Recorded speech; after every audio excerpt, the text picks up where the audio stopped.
This is the MDT LSS-RF. It stands for Light Sniper System Rimfire. It's available for several different model rifles and a few different calibers that are all rimfire. It is made of solid aluminum. It has a barricade stop. The grooves up here, so that way when you're going up against a barricade, you've got actual support and grip. You've got a aluminum forend that is M-lock for various accessories. Arca, Picatinny, quick disconnect sling studs, all available for the front. It uses an AR-15 carbine style buttstock, so you can customize a fit to your body, as well as it takes a standard AR-15 pistol grip without a beaver tail. The plus side of going with an aluminum chassis is you got a complete bedding system that's matched up to your rifle that gives you consistent, solid, and even pressure on your action, increasing your accuracy and repeatability.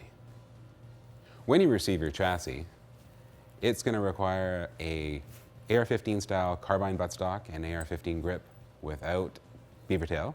We don't include anything that you may already have or that you'd have a preference to use. For this installation, I'm going to be using a skeleton carbine stock light and our MDT grip.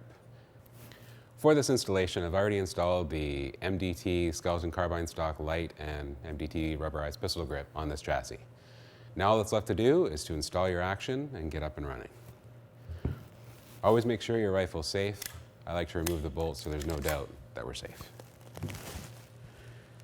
During the installation, you're going to use the two provided screws.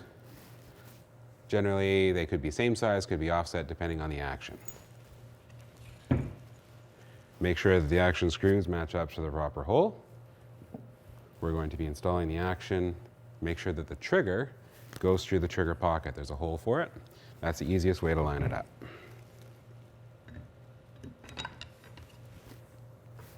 You can insert the screws, get the thread started. You don't want to tighten it down yet, you just want to get the thread started.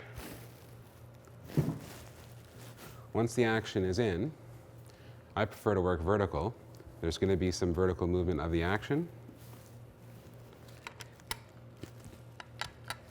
For recoil mitigation, you want your action to be solid against the chassis.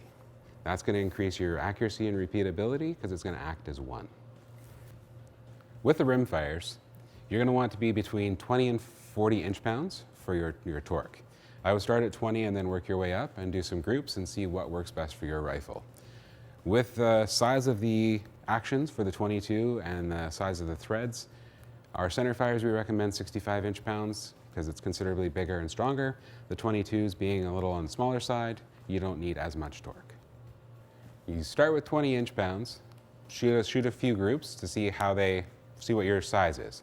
Start torquing the action down until you get to the smallest group. What'll happen is once you get too much torque, they'll start to open up again. So just find that sweet spot for your rifle and you're good to go.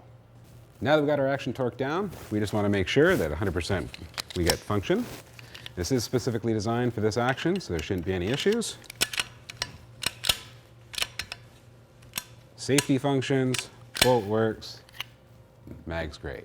Now all we need to do is mount a scope and get to the range.